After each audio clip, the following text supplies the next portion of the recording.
فتنہ الخوارج کی بدترین دہشت گردی، کرک میں ایمبولینس کو بھی نہ بخشا، ایمبولینس کو آگ لگا کر زخمی ایف سی اہلکار کو زندہ جلا دیا۔ شہید ہونے والے تمام اہلکار خیبر پختونخوا کے رہائشی تھے۔ خوارج نے 23 فروری واقعے کی پوری فلم بندی کی، سوشل میڈیا پر ریلیز کیا۔ خوارج نے پہلے ایف سی کو پوسٹ کو کوڈ کاپٹر سے حملہ کیا۔ حملے کے بعد 2 ایمبولینسز زخمیوں کو لینے پوسٹ پر پہنچی۔ زخمیوں کو لے جاتے ہوئے دونوں ایمبولینسز پر فتنہ الخوارج نے حملہ کیا۔ ایک ایمبولینس کو آگ لگا کر زخمیوں سمیت جلا دیا گیا۔ اور اسی پر بات کرتے ہیں، حافظ طاہر اشرفی ہمارے ساتھ موجود ہے، معروف عالم دین۔ حافظ صاحب، بہت شکریہ آپ کے وقت کے لیے۔ فرمائیے گا کہ یہ کیسے لوگ ہیں، کیا ان کے سینے میں دل نہیں ہے کہ یہ اس طرح کے اقدامات کر رہے ہیں کہ زخمیوں کو لے جایا جا رہا ہے، ان کو بھی زندہ جلا رہے ہیں؟ کیسے لوگ ہیں یہ حافظ صاحب؟ بسم اللہ الرحمن الرحیم، انا للہ و انا الیہ راجعون۔ یہ تو روز اول سے ہمارا موقف ہے اور ہم یہ بات بار بار کہہ رہے ہیں کہ یہ فتنہ خوارج جو ہے یا فتنہ ہندوستان، ان کا نہ کوئی اسلام سے تعلق ہے نہ ان کا انسانیت سے تعلق ہے۔ اگر ان میں کوئی انسانیت ہوتی یا ان میں کوئی اسلام کا کوئی پہلو ہوتا تو یہ بے گناہ نمازیوں کو، بچوں کو، اسکول کے طالب علموں کو، امام بارگاہوں میں عبادت کرنے والوں کو نشانہ بناتے۔ تو ان کا یہ تصور کرنا کہ یہ کوئی انسانیت سے تعلق رکھتے ہیں یا اسلام سے تعلق رکھتے ہیں یا ان کا کوئی مذہب یا مسلک ہے، یہ تو بالکل ہی میں سمجھتا ہوں اس طرح کی سوچ بھی ہمیں نہیں رکھنی چاہیے، نہ اس کے بارے میں سوچنا چاہیے کہ ان کے کسی قسم کا انسانیت سے کوئی تعلق ہے۔ قرآن کریم میں جو خوارج کے حوالے سے یا اس طرح فتنہ پروروں کے حوالے سے کہا گیا ہے کہ جہاں یہ ملے انہیں مارو، اور بہت سخت احکامات ہیں۔ اسی لیے اللہ رب العزت نے جو قرآن کریم میں فرمایا ہے کہ جو بے گناہوں کو قاتل ہے وہ ہمیشہ ہمیشہ جہنم میں رہے گا۔ 2 لوگ ہی جہنم میں ہمیشہ رہیں گے، ایک جو اللہ کے ساتھ کسی کو شریک کرے گا اور ایک جو بے گناہوں کو قتل کرے گا۔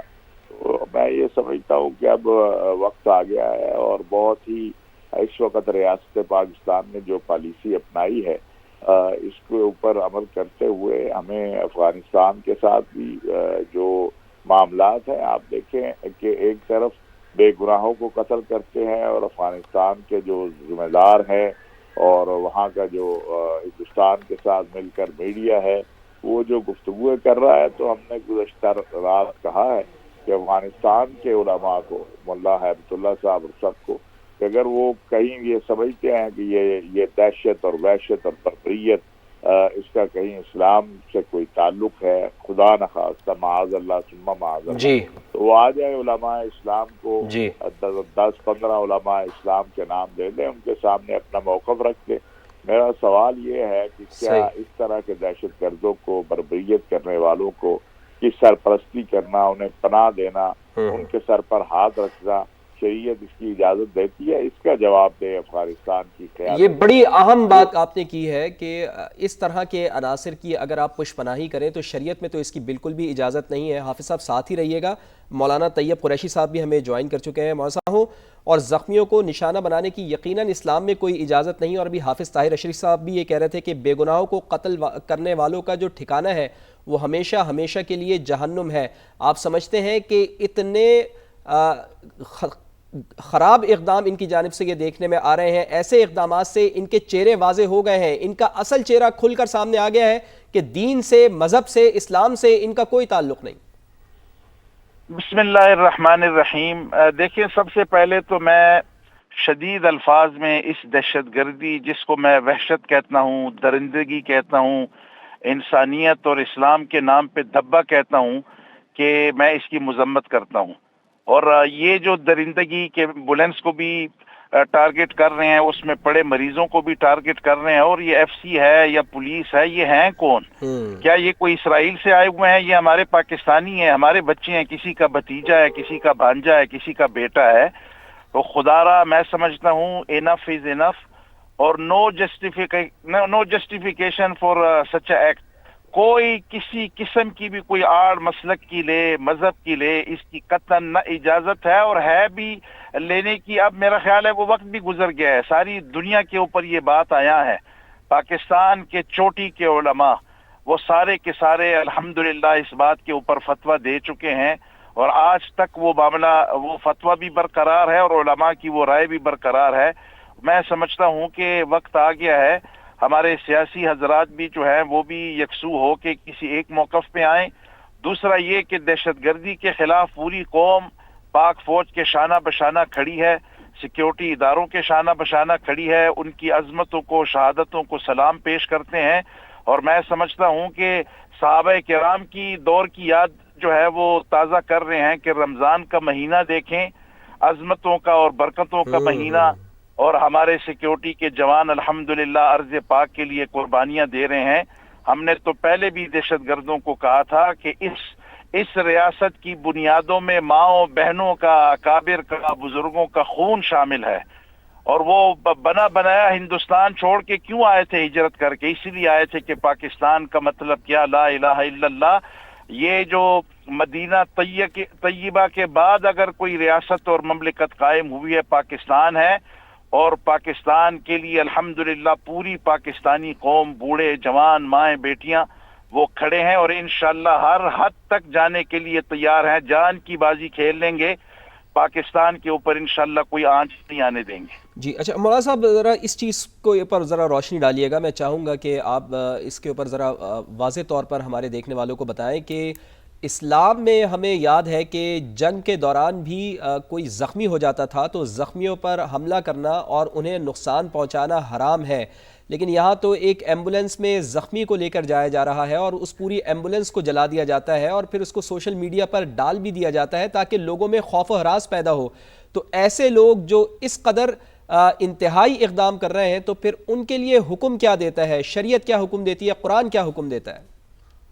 دیکھیں، پھر تو مائٹ از رائٹ ہے. جب آپ قرآن نہیں، آپ مذہب نہیں مانتے، اللہ کو نہیں مانتے، رسول کو نہیں مانتے، اور یہ تعلیمات تو دیگر مذاہب میں بھی ہیں، تورات، انجیل، زبور میں موجود ہیں. قریش کے زمانے میں حضور علیہ الصلوۃ والسلام کے ساتھ جو جہاد مسلمان کرتے تھے وہاں بھی کوئی مینرز تھے، کوئی نوم تھے، آداب تھے.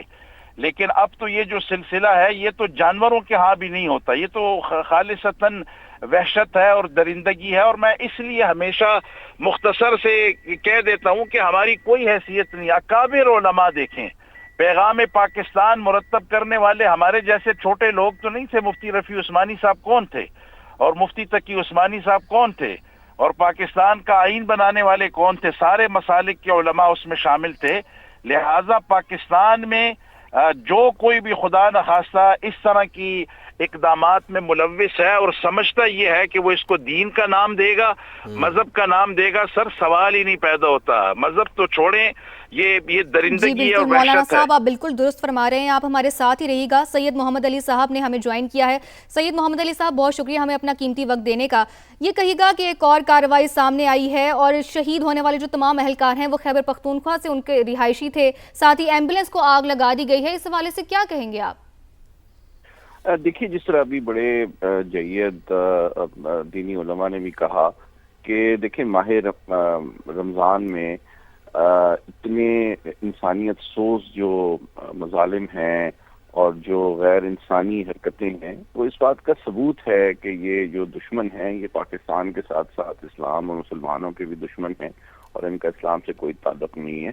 دوسری جانب کہ آپ ان کی جو حکمت عملی ہے وہ بھی سامنے نظر آ رہی ہے کہ یہ کوئی حقوق کے لیے یا کسی وسائل کے لیے نہیں لڑ رہے، بلکہ ان کا مقصد یہ ہے کہ پاکستان میں دہشت، نفرت اور خوف کو بڑھایا جائے، جو فورن انویسٹمنٹ ہے اس کو ڈسکریج کیا جائے، ساتھ ہی ساتھ لوگوں میں ریاست کے حوالے سے بے یقینی اور بے اعتمادی پیدا کی جائے.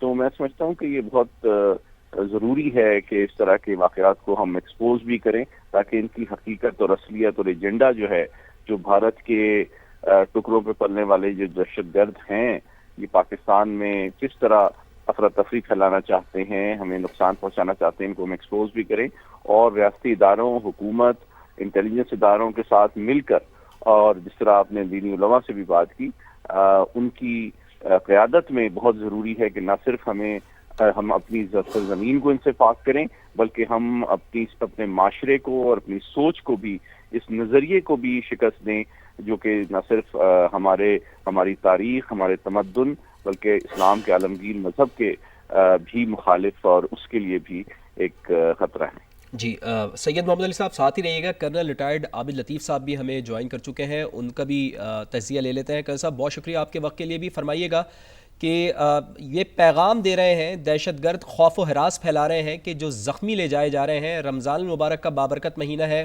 اس کے تقدس کا بھی احترام نہیں کر رہے. ایک ایمبولینس جس میں زخمیوں کو لے جایا جا رہا ہے اس تک کو جلا رہے ہیں, سوشل میڈیا کے ذریعے یہ پیغام دے رہے ہیں, خوف اور دہشت کی علامت بنتے جا رہے ہیں. تو آپ سمجھتے ہیں کہ جس طرح متحد ہو کر افواج پاکستان, پوری قوم ان کے خلاف متحد ہو کر کھڑی ہے, ان کا وقت اب زیادہ نہیں رہ گیا, ان کا قلع قبا کرنے کے لیے ہماری افواج پاکستان جس طرح سے قربانیاں دے رہی ہے, آپ سمجھتے ہیں کہ انشاءاللہ ان قریب ان کو شکست ہوگی؟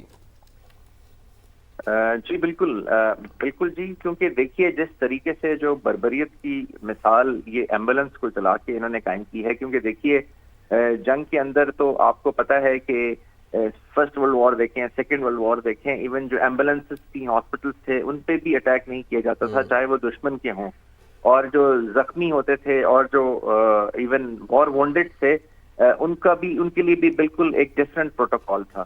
تو یہ اس لیول پہ پہنچ گئے ہیں حیوانیت کی کہ ایون یہ جو ایمبولینس ہے اس کو نہ صرف روک رہے ہیں, روک کے اس کو جلا رہے ہیں, اندر جو زخمی ہیں ان کو جلا رہے ہیں اور ان کی ڈیڈ باڈیز کو کی بے حرمتی کر رہے ہیں. آئی تھنک یہ دیکھیے یہ جو سارا یہ جو میکانزم ہے یہ ان کا اسلام سے تو کوئی تعلق نہیں ہے, ان کا انسانیت سے بھی کوئی تعلق نہیں ہے, کیونکہ ایز اے انسان بھی نہیں آپ یہ کرنے کا سوچ سکتے. اور پھر یہ کیونکہ فرسٹریٹ ہو رہے ہیں, آپ نے دیکھا کہ کس طریقے سے آج سے 2 دن پہلے جو 3 افغانستان کے پروونسز ہیں جہاں پہ ان کی تشکیل ہوتی تھی, جن کو مدرسوں کو استعمال کیا جاتا تھا سوسائڈ بامر ٹرین کرنے کے لیے, جب وہاں پہ ایئر ریڈز ہوئی ہیں اور بہت پریسیشن گائیڈڈ ایئر ریڈز ہوئی ہیں, تو اب وہ اس فرسٹریشن میں اس کی.